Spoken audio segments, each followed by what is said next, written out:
নমস্কার বন্ধুরা, ল্যাডিলো স্পুনে সবাইকে স্বাগত জানাচ্ছি। 25শে ডিসেম্বর এসে গেছে, আর কেক খাওয়া হবে না তা তো হয় না। বাড়িতে থাকা উপকরণ দিয়েই খুব সহজে এরকম একটা পাম কেক বানিয়ে নিতে পারেন। দেখুন কত সুন্দর হয়েছে, ভীষণ সফট এবং নরম। এরকম একটা পাম কেক বানিয়ে নিতে পারেন বাড়িতে। এর জন্য আমি 4টে কমলা লেবুর রস বার করে নিয়েছি। নিয়ে সেটা একটা প্যানে নিয়ে নিচ্ছি। তার মধ্যে দিয়ে দিলাম 1 চামচ মতন লেবুর রস। দিয়ে আমি এবার এটা গরম করব এবং তার মধ্যে এক এক করে সমস্ত ড্রাই ফ্রুটসগুলো দিয়ে দিচ্ছি। ড্রাই ফ্রুটস নিয়েছি কিশমিশ, কাজু, আমন্ড। কাজু আর আমন্ডটাকে কুচি করে নিয়েছি। আর নিয়েছি টুটি ফ্রুটি। আর কিছুটা কাজু আর আমন্ড রেখে দিয়েছি গার্নিশের জন্য। এবার ওই গরম রসটার মধ্যেই আমি এক এক করে সমস্ত ড্রাই ফ্রুটসগুলো দিয়ে দিচ্ছি।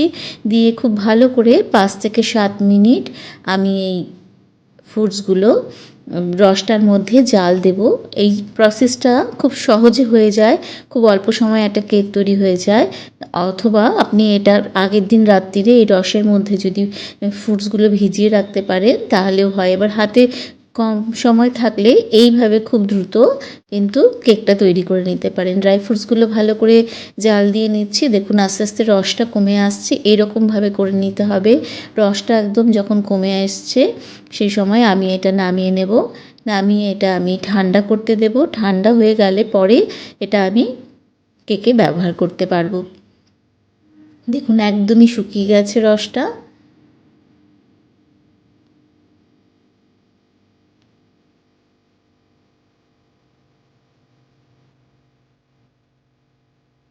এবার আমি আবার ওই প্যানটার মধ্যেই 3/4 কাপ চিনি নিয়ে নিয়েছি। আস্তে আস্তে নিয়ে চিনিটা গলে একদম জলের মতন হয়ে যাবে। এটা ক্যারামেল তৈরি করে নিচ্ছি। আমি যদি এটা গুড় ব্যবহার করতাম তাহলে ক্যারামেল না করলেও চলতো। আমি গুড়ের পরিবর্তে চিনি ব্যবহার করছি, তাই জন্য আমি এটা ক্যারামেল তৈরি করে নিচ্ছি। এরমভাবে আস্তে আস্তে চিনিটা লাল হয়ে আসছে। এই সময় কিন্তু গ্যাসটা একদম কমিয়ে দেবেন বন্ধুরা, কারণ চিনি খুব তাড়াতাড়ি পুড়ে যায়। পুড়ে গিয়ে কালো হয়ে গেলে কিন্তু কেকে আর ব্যবহার করতে পারবেন না। এইভাবে নেড়ে নেড়ে আমি একদম একটা লাল রঙের ক্যারামেল তৈরি করে নিচ্ছি, যাতে করে কেকের রঙটা কিন্তু খুব সুন্দর একটা রঙ আসবে। এবার গ্যাসটা আমি অফ করে দেব। ক্যারামেলটা তৈরি হয়ে গেছে। এবার তাতে অফ করে দিয়ে তবে আমি এতে সামান্য পরিমাণে জল অ্যাড করছি। জলটা দিয়ে খুব ভালো করে নেড়ে দিতে হবে বন্ধুরা। আস্তে আস্তে খুব ভালো করে জলটাকে চিনির ক্যারামেলটার সাথে মিশিয়ে দিচ্ছি। দিয়ে আমি এটাকে আবার নামিয়ে রেখে ঠান্ডা হতে দেব।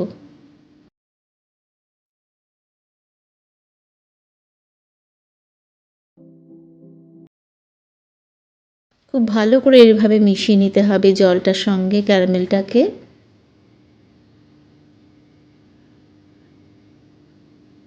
এটা ঠান্ডা করে নিচ্ছি।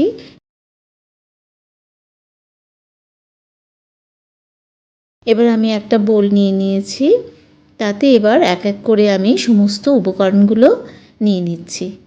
প্রথমে ড্রাই ফ্রুটসটা নিয়ে নিলাম। এবার ক্যারামেলটাও তার সঙ্গে অ্যাড করে দিতে হবে। এবার আমি নিয়ে নিচ্ছি 1/2 কাপ মতন দই। দইটা দিয়ে খুব ভালো করে চিনির ক্যারামেল আর ওই ফ্রুটসগুলোর মধ্যে খুব ভালো করে মিশিয়ে নিতে হবে। এই যে দইয়ের কাপটার আমি মাপটা নিলাম, যে কাপের মাপে আমি চিনি নিয়েছিলাম বা ময়দা নেব সেই কাপের মাপেই, ওই কাপের মাপেই 1/2 কাপ হোয়াইট অয়েল নিয়ে নিলাম। যে কোনো হোয়াইট অয়েল নিতে পারেন অথবা মাখন গলিয়েও নিতে পারেন। সমস্ত মেশানো হয়ে গেছে। এবার সমস্ত শুকনো উপকরণগুলো নিয়ে নিচ্ছি। নিয়ে নিলাম ওই কাপের মাপে 1 কাপ ময়দা। দিয়ে দিচ্ছি 1 চামচ বেকিং পাউডার। দিয়ে দেবো 1/4 চামচ বেকিং সোডা। দিয়ে খুব ভালো করে চালনিটা দিয়ে আমি চেলে নিচ্ছি। এর ওপরের মধ্যে যদি কোনো দানা জাতীয় কিছু জিনিস থাকে সেটাকে ছেঁকে ফেলে দেব। দিয়ে এবার সমস্ত খুব ভালো করে মিশিয়ে নিচ্ছি। এইভাবে মিশিয়ে নিতে হবে বন্ধুরা। এটা কিন্তু ফ্যাটানোর কোনো দরকার নেই, খালি খুব ভালো করে একটু মিশিয়ে নিতে হবে সমস্ত উপকরণগুলো।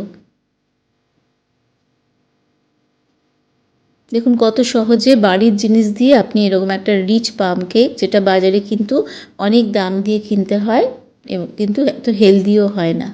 এবার দেখুন এর মধ্যে আর মশলা দিয়ে দিচ্ছি, দারচিনি গুঁড়ো দিয়ে দিলাম 1/2 চামচ, দিয়ে দিচ্ছি 3খানা আমি এলাচ গুঁড়ো করে রেখেছিলাম, দিয়ে দিলাম 2 ফোঁটা ভ্যানিলা এসেন্সও দিয়ে দিচ্ছি।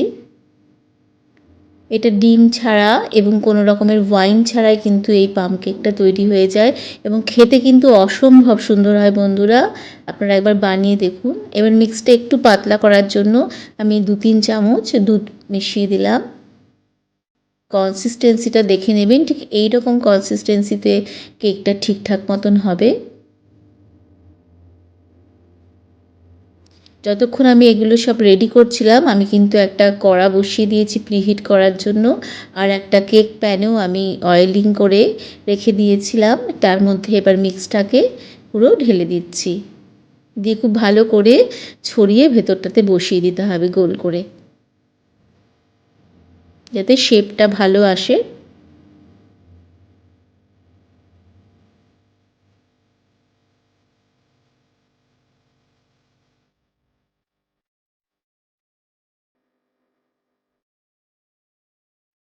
ভালো করে এইভাবে ছড়িয়ে দিয়ে একটু ওপর থেকে এবার সমস্ত যেটুকুনি ড্রাই ফ্রুটস আমি আলাদা করে রেখে দিয়েছিলাম গার্নিশিংয়ের জন্য সেইগুলো দিয়ে দিচ্ছি।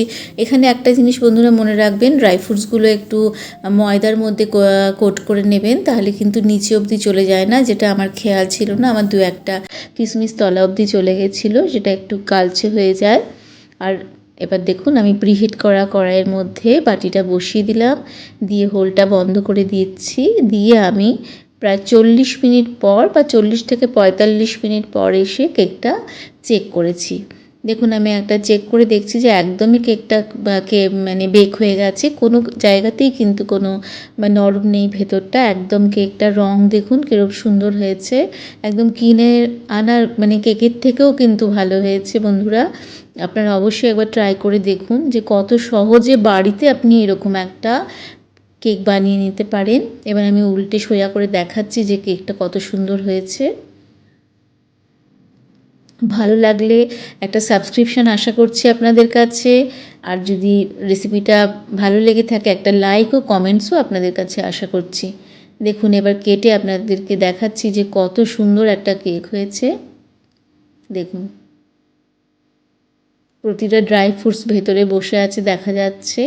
এরকম কেক একটা অবশ্যই বানিয়ে নিন বন্ধুরা, আশা করি ভালো লেগেছে। দেখা হচ্ছে পরবর্তী কোনো নতুন রান্নায়।